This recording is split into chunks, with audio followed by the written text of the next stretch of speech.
안녕하세요, 범진입니다. 오늘은 첫 유튜브 녹화를 시작합니다. 그동안 상담을 통해 익히 저를 보신 분들도 계실 것입니다. 그러나 오늘이 처음인 분들도 계시겠죠. 앞으로 잘 부탁드립니다. 그런 의미에서 구독과 좋아요를 눌러주시면 감사하겠습니다. 오늘 첫날은 사자성어로 방송을 시작하려 합니다. 숙맥불변, 콩숙 보리맥 안입을 분별할 변입니다. 무슨 뜻인지 모르시는 분들도 계실 겁니다. 중국 고대 주나라가 망하고 춘추시대가 시작이 되는데요. 여러분들이 잘 아시는 공자, 맹자, 순자 등 제자백가 사상가들이 나타나던 시절입니다. 이때 중국은 문화와 역사가 한층 발전을 하고 꽃을 피우게 됩니다. 지금의 공산정권 중국을 떠올리시면 안 되십니다. 춘추시대는 사상의 발전이 있던 시대고 지금의 중국은 사상을 통제하는 시대이죠. 이 시기 노나라 자구명이란 사람이 춘추를 해석하고 노나라 역사를 주로 썼던 좌전이란 책이 있습니다. 거기에 이 숙맥불변이라는 사자성어가 나오게 됩니다. 진나라 왕족 주자에게 바보의 형이 있었습니다. 그런데 그 형은 왕이 되어야 할 사람이었는데 바보라 걱정이 컸습니다. 그래서 동생은 형을 왕으로 앉히기 위해 형을 교육하게 됩니다. 형을 앉혀놓고서 콩을 보여주며 이렇게 크고 둥글둥글한 것이 콩입니다. 그러나 형은 무슨 뜻인지 알지를 못하죠. 형님, 이것은 보리입니다. 콩보다 작고 생긴 것도 납작하죠. 한참을 보던 형은 그제서야 알겠다고 고개를 끄덕입니다. 아, 둥글고 큰 것은 콩이고 작은 것은 보리? 주자는 그제서야 안도의 한숨을 쉬며 네, 맞습니다, 형님. 그러나 불안함은 떨칠 수가 없었습니다. 다음날 주자가 형에게 부탁할 일이 있었습니다. 형님, 창고에서 콩 좀 꺼내주세요. 그러나 형은 어제 그렇게나 가르친 보람이 없이 어김없이 보리를 갖고 온 것입니다.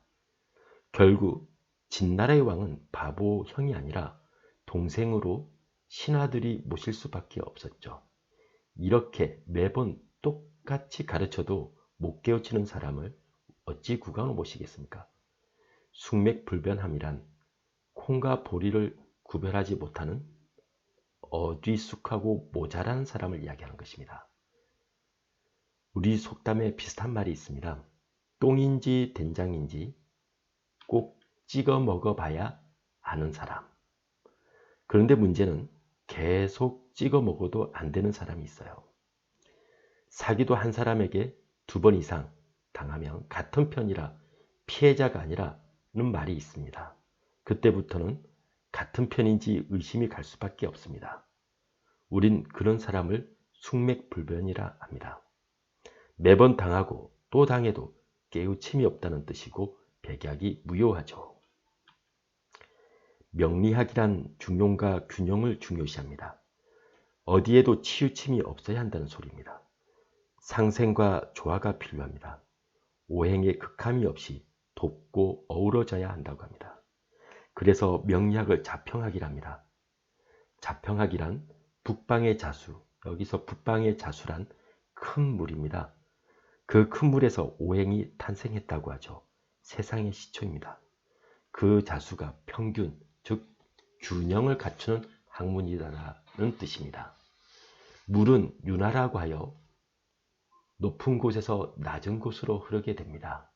그런 물이 어디에도 흘러내림이 없이 멈추어 있다면 그게 바로 균형을 갖춘 것이고 중형이 될 것입니다.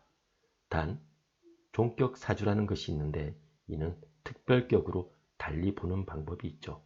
이는 다음에 기회가 될 때 방송을 하도록 하겠습니다. 사주의 예시를 하나 들었습니다.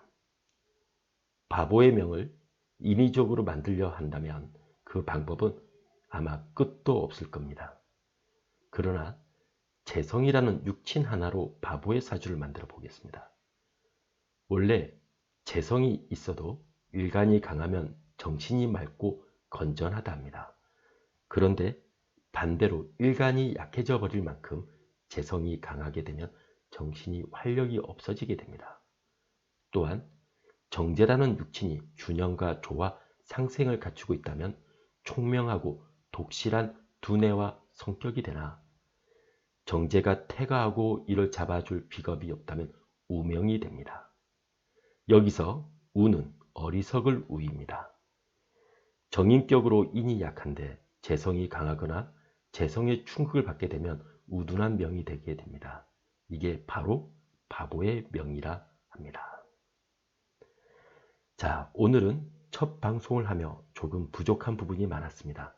그러나 이제 계속 하다 보면 저도 조금 더 자연스럽고 또한 발전을 하지 않을까 합니다. 오늘 시청해 주신 분들께 감사합니다. 다음에 뵙겠습니다. 감사합니다.